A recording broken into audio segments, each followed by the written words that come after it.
Nah, kemudian kita bisa lihat di sini فإذا عرف أنه لا يقع التعارض بين قطعيين ولا بين قطعي وظني lam yabqa illa dhanniyani. Ya, sudah bisa dipahami bahwa yang namanya ta'arud itu tidak mungkin terjadi antara dua dalil yang qat'i. Maka yang terjadi adalah dua dalil yang dhanni.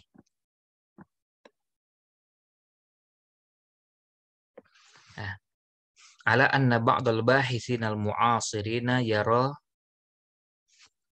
sebagian peneliti dari para ya ulama atau para peneliti usul fikih sekarang berpendapat bahwa ini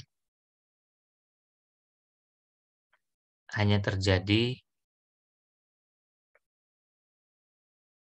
an qassara ta'arudha 'alal adillati dhanniyati tahakkumun, bahwa ta'arud yang terjadi pada dalil yang dhanni itu adalah menetapkan hukum yang tidak tepat. Li'anna ta'arudha innama yahdutsu fid dhahir. Karena ta'arud itu pada hakikatnya terjadi secara zahirnya saja, faqat, fid dhahiri faqat. Kama taqaddama, yang sudah disampaikan sebelumnya. Maksudnya bahwa pada hakikatnya sebenarnya tidak ada ta'arud. Ta'arud itu hanya terjadi pada pemahaman, bukan pada dalilnya tersebut, bukan pada dalil syar'inya, bukan terjadi antara Quran dengan Quran atau Quran dengan hadis, tidak terjadi ta'arud, tapi pada pemahaman dari orang yang berusaha untuk memahami dalil tersebut.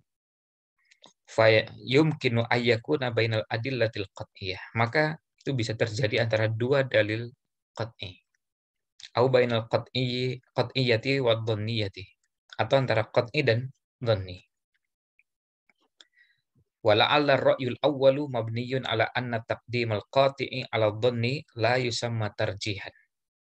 Bisa jadi pendapat pertama itu dibangun atas dasar mendahulukan yang qat'i atas yang dhanni, itu bukan dinamakan dengan tarjih. Waqad sarraha ba'dul usuliyina bi anna kauna ahadid dalilaini qat'iyan min jumlatil murajjihati. Sebagian ulama usul fikih berpendapat bahwa salah satu dalil yang qat'i itu merupakan salah satu murajjih, salah satu argumen untuk merojihkan yang satu, untuk menganggap bahwa yang ini lebih kuat. Wa hadza ra'yun wajihun, dan inilah pendapat yang tepat, lintibaqi ta'rif tarjihi alaihi, karena lebih sesuai dengan definisi tarjih yang sudah disebutkan sebelumnya. Jadi ya, kalau definisi tarjihnya seperti ini maka lebih tepat pemaknaannya. Nah, itu pembahasan terakhir pada pembahasan sebelumnya. Sekarang kita masuk ke bahasan beberapa keadaan. Ammal halatul ula, adapun keadaan pertama. Wahya ayyakuna ta'arudu baina amaini, yaitu ta'arud itu terjadi antara dua dalil yang bersifat umum.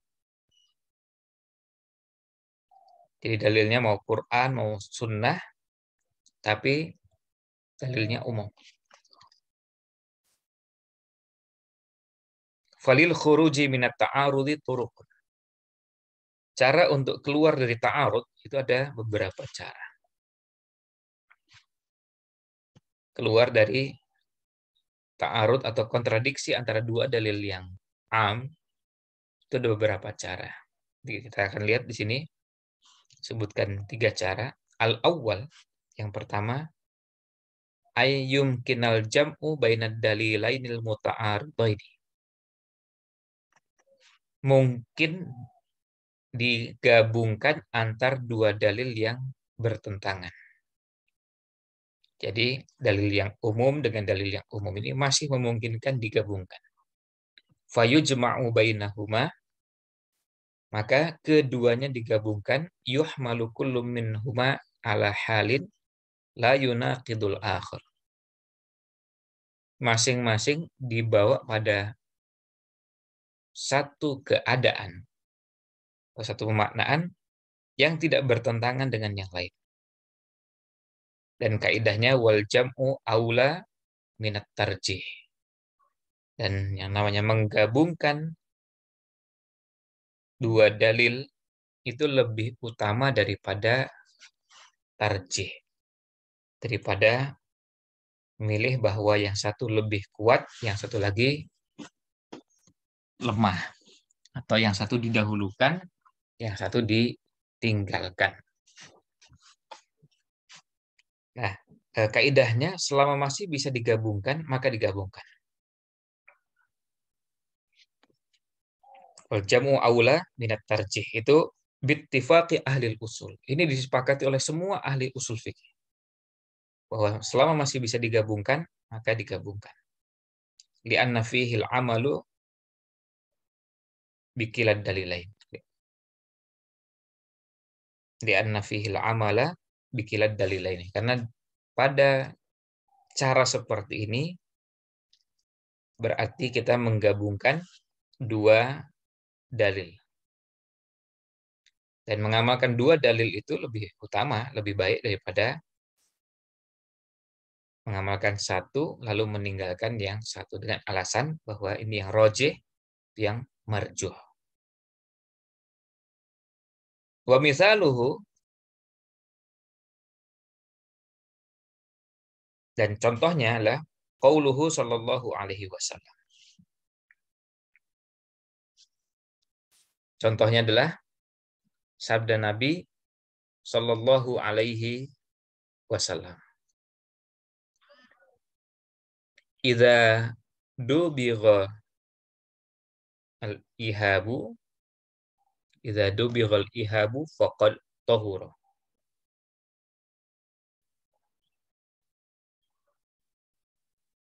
Ini bahasannya tentang kulitnya.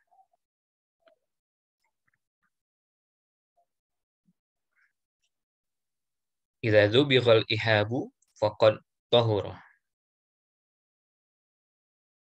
Jika telah disamak al-ihabu, kulit bangkai, faqad tahura, maka telah suci. Jadi kulit bangkai yang telah disamak maka telah suci. Wa fil lafdin, dalam lafaz yang lain, ayyuma ihabin dubigha faqad tahura. Kulit bangkai binatang apapun yang telah disamak faqad tahura, maka telah suci. Dan kita bisa lihat di sini di catatan kakinya. Hadisnya diriwayatkan oleh Imam Muslim, Imam Abu Daud, tetapi untuk lafaz yang kedua terdapat di Sunan Tirmidzi, Sunan Nasa'i, Sunan Ibnu Majah dari sahabat Ibnu Abbas radhiyallahu anhu. Nah, ini jelas. Ini hadis yang pertama, ya, bahwa kulit bangkai binatang yang sudah disamak maka telah suci. Wa qauluhu sallallahu alaihi wasallam, dan sabdanya Rasul sallallahu alaihi wasallam, la tantafi'u minal maitati bi ihabin wala asabin. Nah, ini ada hadis yang lain.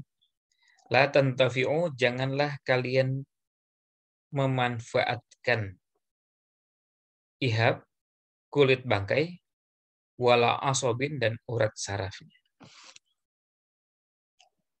Nah, ini hadisnya terdapat di Musnad Imam Ahmad, Sunan Abi Daud, Sunan Tirmidzi, Sunan Nasa'i, Sunan Ibnu Majah.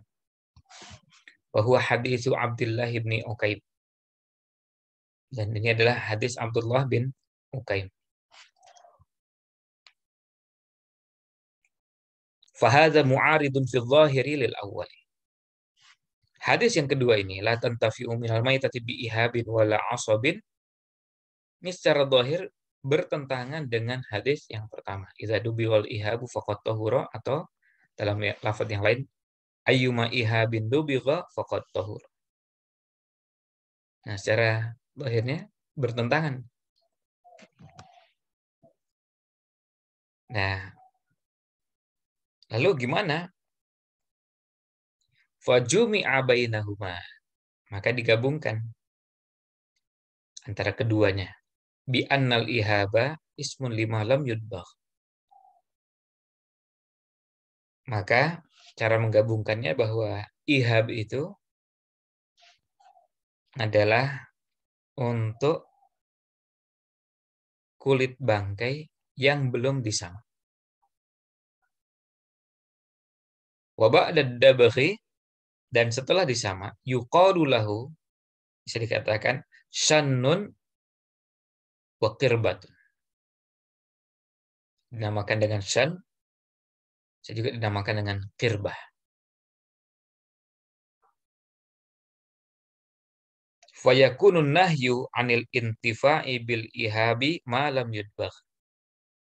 Maka larangan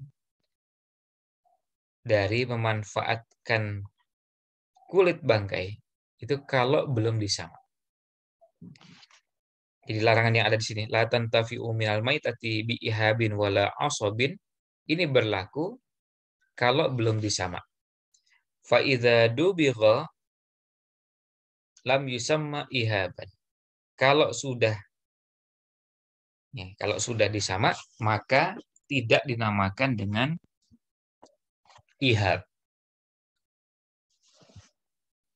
Jadi ini cara menggabungkannya. Fala yadkhulu tahtan nahi.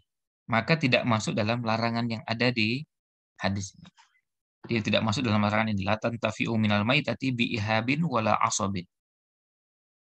Tidak masuk dalam larangan ini karena apa? Karena yang dimaksud adalah kalau belum disamak. Kalau sudah, tidak masuk dalam larangan ini. Wa hadza jam'un hasanun.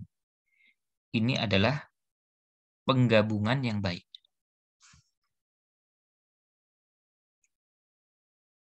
Wa fil mas'alati aqwalun ukhra. Dan dalam masalah ini ada pendapat lainnya.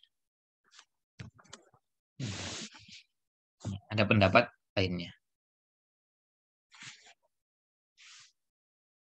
Nah, ini contoh bagaimana menggabungkan dua dalil, yang satu membolehkan, yang satu tidak membolehkan. Maka ini adalah salah satu dari sekian banyak cara untuk menggabungkan dua dalil yang bertentangan. Jadi cara pertama adalah al-jama', digabungkan. Atsani, yang kedua, ayyuj'ala ahaduhuma nasikhan lil akhir. Cara kedua ketika kita menemukan ta'arud bainal adillah, pertentangan antara dua dalil, yang satu am, satu lagi am juga, adalah ayyuj'ala ahaduhuma nasikhan lil akhir. Yang satu dijadikan sebagai nasikh dari yang lain. Yang satu digunakan untuk menghapus yang lain. Berarti berlaku nasikh mansukh. Wa hadza idza 'ulima at-tarikhu bi an 'ulima sabiqu minhuma. Ini hanya berlaku kalau diketahui mana yang duluan dan mana yang belakangan. Jadi kalau ada dua dalil dan diketahui mana yang duluan, mana yang belakangan, maka diperlakukan seperti itu. Jadi dicari mana yang duluan, mana yang belakangan, berarti fayakunul mutaakhiru nasikhan lahu. Maka yang belakangan itulah yang menasikh Sementara yang duluan berarti itu yang mansuh. Wa yu'malu bihi, dan yang belakangan itulah yang diamalkan. Dunal mutaqaddimi, bukan yang duluan. Maka yang diamalkan, yang dipraktekkan adalah yang turun belakangan, yang datang belakangan. Nah, ini cara kedua. Yang pertama tadi jamak, yang kedua adalah nasakh. Supaya jelas kita lihat contohnya. Wa misaluhu, contohnya qauluhu ta'ala. Firman Allah Ta'ala, "Faman tatawwa'a khairan fahuwa khairul lah." Siapa yang berbuat tatawwu', melakukan perbuatan kebaikan dengan melebihkan atau melakukan sesuatu dengan kerelaan hati, tidak diperintahkan, fahuwa khairullah, maka itu lebih baik baginya. Wa antasumu khairul lakum, dan puasa itu lebih baik bagi kalian. Fahadil ayatu, ayat ini, surat Al-Baqarah 184 ini, tufidul takhir, tufidul takhira, memberikan pilihan bainas siyami wal it'am, antara puasa dan memberi makan. Jadi kalau mau puasa boleh, memberi makan juga boleh. Maksudnya fidyah. Ini di ayat ke-184 surat Al-Baqarah. Watarad jahasya. Dan siam itu lebih dirojihkan atau dikuatkan daripada it'am. Nah, kalau pada ayat ini, jadi pada ayat ini 184 ini memberikan pilihan mau puasa atau mau memberi makan, fidyah. Tetapi puasa lebih baik. Jadi itu kasih pilihan. Tapi coba kita lihat pada ayat berikutnya. Ayat 185 surat Al-Baqarah ini. Wa qawlu ta'ala, pada firman Allah Ta'ala, ayat sesudahnya. Satu ayat sesudahnya, persis. Faman syahida minkumus syahra falyasum. Siapa yang menyaksikan datangnya bulan, maksudnya datang bulan Ramadan, maka berpuasalah. Yufidu ta'yinas siyami.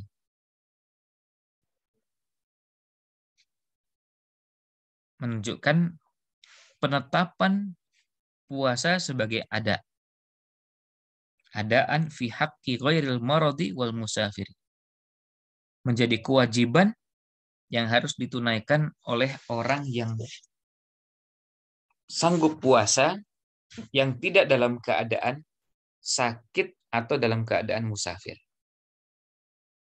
Wa qada'an fi haqqihima, dan wajib dilaksanakan dengan qada bagi orang yang sakit atau musafir. Jadi kalau yang tidak sakit dan bukan musafir, maka menunaikan pada waktunya, dan itu dinamakan dengan ada. Sementara bagi yang sakit dan musafir, menunaikannya atau melaksanakan puasa, tapi dilaksanakan dengan qada.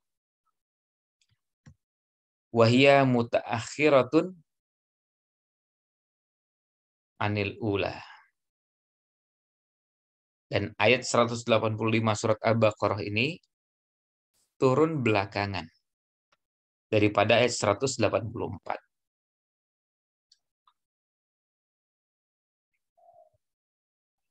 Fatakunu nasikhatan laha. Maka surat Al-Baqarah 185, faman syahida minkumus syahra falyasum, yang menentukan bahwa puasa itu wajib, itu menghapus yang disebutkan pada surat Al-Baqarah 184, faman tatawwa'a khairan fahuwa khairul lah wa antasumu khairul lakum. Maka fatakunu nasikhatan laha, maka yang menghapus tersebut. Bidalili qauli Salamah bin Al-Aqwa radhiyallahu anhu, dengan dalil perkataannya sahabat Salamah bin Al-Aqwa radhiyallahu anhu. Lama nazalat, ketika turun,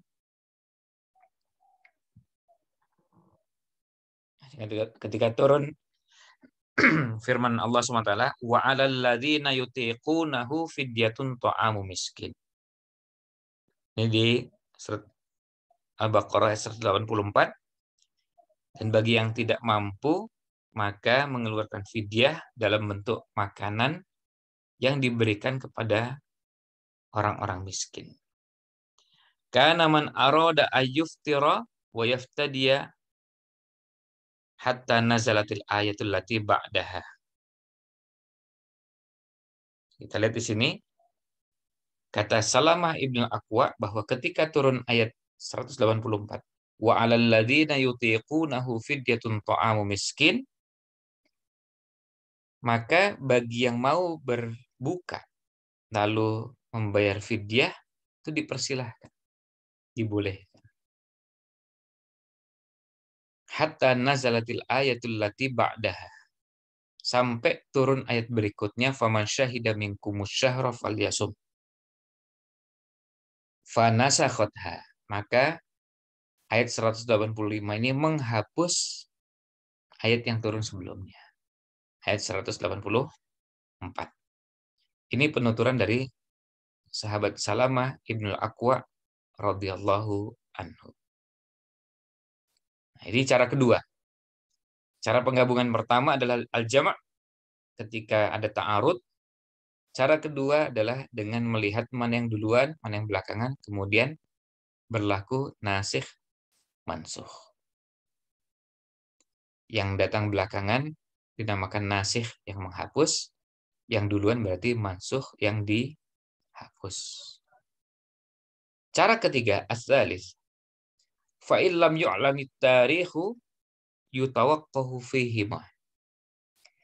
Jika tidak diketahui tarikhnya, tidak diketahui kapan waktunya, yutawaqqafu fihima, tawakuf pada keduanya. Maka tidak ditetapkan mana yang diamalkan, karena tidak diketahui mana yang duluan, mana yang belakang. Dan kita semua ketahui bahwa beberapa ayat tidak diketahui persis mana yang duluan, mana yang belakang. Ila ayyadhara murajjihun li ahadihima alal akhari. Sampai jelas dalil yang merojihkan. Sampai jelas mana yang bisa dijadikan acuan untuk merojihkan yang satu dari yang lain. Fayu'amalu bihi, maka diamalkan. Yang diamalkan apa? Yang diamalkan itu yang nanti sudah jelas ada dalil yang menguatkan dan merojihkan bahwa ini yang dipakai. Wa hadza huwa at-tariqus tsalits. Ini adalah cara yang ketiga, wa huwa tarjih. Yaitu tarjih. Jadi cara ketiga setelah tadi yang pertama al-jama', yang pertama adalah digabungkan, yang kedua nasikh atau nasikh mansukh, yang satu menjadi penghapus bagi yang lain, yang ketiga adalah tarjih. Dilihat mana yang rajih. Wa huwa la yakunu illa bidalilin. Dan ini tidak bisa dilakukan kecuali ada dalil yang lain. Li'anna tarjiha bila murajjihin batilun. Karena yang namanya tarjih, yang namanya merojihkan satu pendapat dari pendapat yang lain, merojihkan satu dalil dari dalil yang lain, tanpa ada alasan untuk merojihkan, itu adalah sesuatu yang batil. Tidak bisa digunakan. Kalau kita mengatakan ini yang lebih kuat, ini yang diamalkan, ini yang ditinggalkan, Nah, kalau menggunakan cara seperti itu, pertanyaannya apa murajjihnya? Nah, kalau tanpa murajjih, maka ini batil. Tidak bisa digunakan. Wa tarjihu huwa taqwiyatu ahadit tarafainil muta'aridaini bidalilin. Dan tarjih itu adalah menguatkan salah satu sisi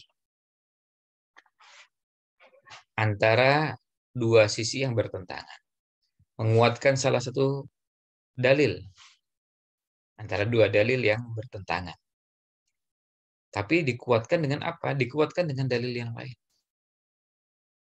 Kalau itu pendapat, maka ada dalil yang menguatkan pendapat tersebut.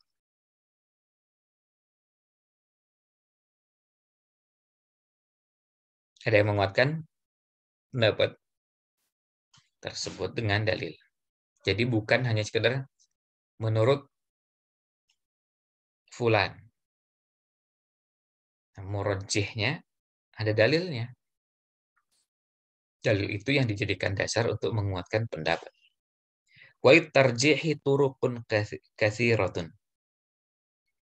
Dan kalau kita bicara tentang tarjih, maka ada banyak cara. Ya, ada banyak cara. Ba'duha yarji'u ilal matni. Sebagian kembali pada matan. Matan bisa ayat atau hadis. Kembali kepada teksnya. Wa ba'duha yarji'u ila sanadi, dan sebagian kembali pada sanad. Wa hiya mazkuratun fil mutawwalati. Dan bahasan ini diulas, dikaji, dibahas di buku-buku yang kita kenal dengan buku mutawwalat. Buku-buku yang ulasannya panjang lebar.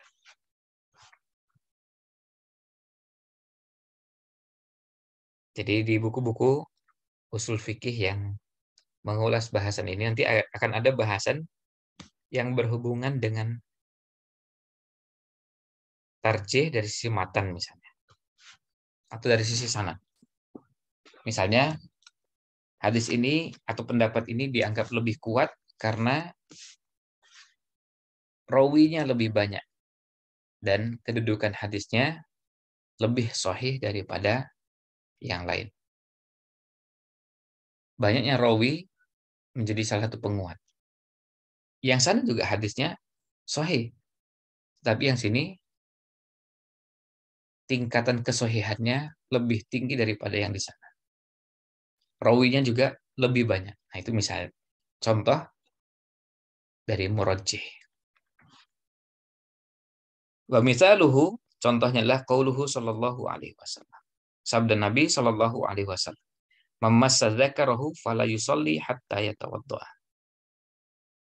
Siapa yang memegang kemaluannya, maka tidak boleh sholat sehingga berwudu. Wa hadza marwiyun an Busrata binti Safwan. Ini diriwayatkan dari Busrah binti Safwan wa Abi Hurairah, Abu Hurairah, wa Jabirin, dan Jabir radhiyallahu anhum,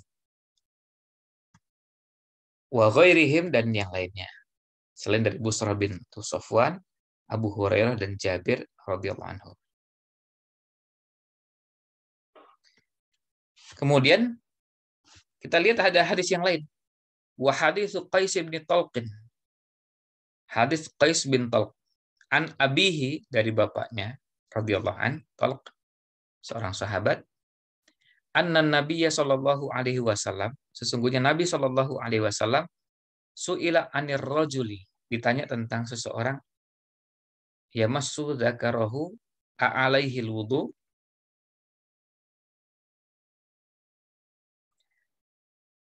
beliau ditanya tentang seorang laki-laki yang memegang kemaluannya, apakah wajib berwudu?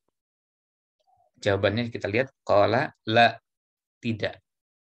Innama huwa bid'atun minka.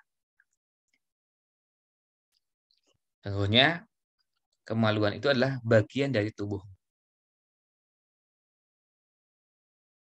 Nah, di sini kita lihat bertentangan dengan yang pertama tadi. Yang pertama tadi menyatakan berwudu, sementara di sini menyatakan tidak berwudu. Lalu bagaimana cara menggabungkannya? Fahadani haditsani muta'aridhani fil zahiri. Kedua hadis ini secara lahiriah, secara lahir yang nampak terlihat bertentangan. Sekali lagi ini pertentangannya hanya cuma yang nampak di hadapan kita, meskipun pada hakikatnya tidak bertentangan. Al-awwalu yujibul wudu'a min masil dzakar. Hadis yang pertama mewajibkan berwudu karena menyentuh kemaluan. Wasani la yujibu. Sementara yang kedua tidak mewajibkan berwudu setelah memegang kemaluan. Fayurajjahul awwalu ala tsani. Maka hadis yang pertama dianggap lebih kuat, dianggap rojih daripada yang kedua, lima ya'ti. Karena alasan-alasan berikut ini. Yang pertama, annal amala bihi ahwatu. Karena mengamalkan hadis pertama. Hadis pertama yaitu hadis yang mewajibkan berwudu setelah memegang kemaluan, itu yang lebih hati-hati. Itu yang ahwat. Annal amala bihi ahwat. Inilah yang lebih hati-hati. Yang kedua, li'annahu aktsaru turuqan wa musahhihihi aktsar. Karena jalurnya lebih banyak. Jalur hadisnya lebih banyak dan yang mensahihkannya juga lebih banyak.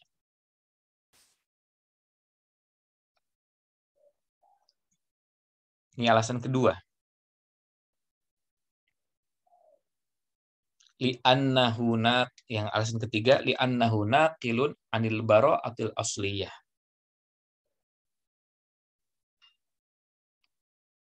Karena hadis pertama itulah yang mengalihkan atau memindahkan dari bara'ah asliyah, dari kondisi asal yang tidak terkena kewajiban syariat. Wa hiya adamu ijabil wudu, yaitu tidak wajibnya berwudu. Dan kaidah yang umum dilakukan atau diberlakukan adalah wan naqilu yuqaddamu alal mubqi. Yang memindahkan status hukum dari satu kondisi ke kondisi yang lain, itulah yang didahulukan. Jadi yang memindahkan hukum tadinya tidak wajib berwudu jadi wajib berwudu, itu didahulukan daripada yang tidak memindahkan hukum sama sekali. Artinya hukumnya tetap tidak wajib berwudu. Nah, itu yang namanya an-naqil dengan al-mubqi. Jadi yang memindahkan status hukum dari satu kondisi ke kondisi yang lain, itu didahulukan daripada yang tidak memindahkan status hukum. Li'anna ma'an naqili ziyadatu ilmi. Kenapa? Karena yang memindahkan hukum dari satu keadaan ke keadaan lain, dia punya ilmu tambahan. Ilmu yang lebih, ilmu yang baru yang tidak dimiliki yang lain. Haitsu afada hukman syar'iyyan laisa mawjudan indal mubqi alal asli. Di mana yang mengalihkan hukum itu memberikan keterangan hukum syar'i yang tidak ada pada yang menetapkan atau tidak mengalihkan dari hukum asalnya. Jadi nakil itu dia punya pengetahuan tambahan, punya ilmu tambahan, di mana hukum syar'i yang ada itu mengalihkan dari satu kondisi ke kondisi yang lain. yang tidak ada pada dalil yang tidak mengalihkan status hukumnya. Wahada indal jumhur. Dan ini pendapat jumhur ulama.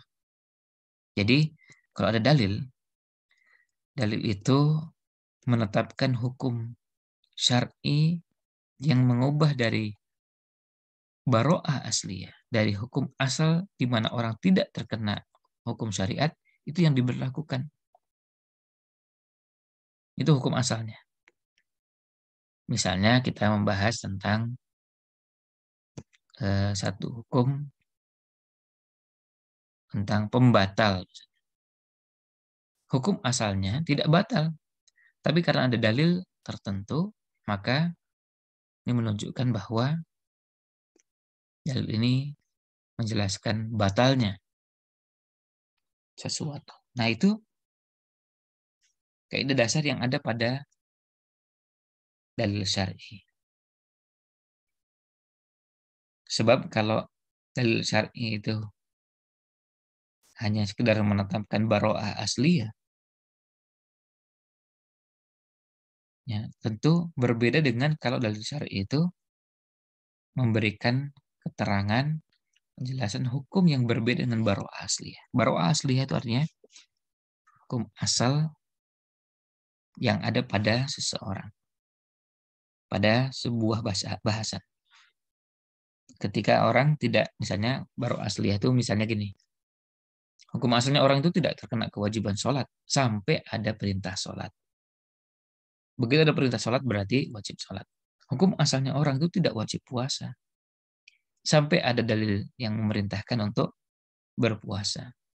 Hukum asalnya orang itu tidak wajib berwudu sampai ada dalil yang memerintahkan untuk berwudu. Nah, itu yang dinamakan dengan al-baro'ah al-asliyah. Yang terakhir untuk pagi ini, wat tarjihu huwa ahadul aqwali fil mas'alati. Dan tarjih itu adalah pilihan, salah satu pendapat dalam masalah ini. Dalam masalah yang kita bahas. Wa minal ulama'i man qala bin naskhi. Wa minhum man qala bil jam'i. Dalam bahasan yang kita bahas ini, bahasan fikihnya, bukan kita bicara tentang kaidahnya. Bukan di usul fikihnya, tapi bahasan mengenai menyentuh kemaluan. Apakah berwudu atau tidak? Nah, ada yang memilih bahwa ini yang rojih adalah berwudu dan menggunakan dalil. Nah, tetapi yang lain berpendapat bahwa cara menggabungkannya adalah dengan dinasakh. Yang satu nasikh, yang satu lagi mansukh. Tetapi yang lain berpendapat bahwa itu dilakukan dengan dijama'.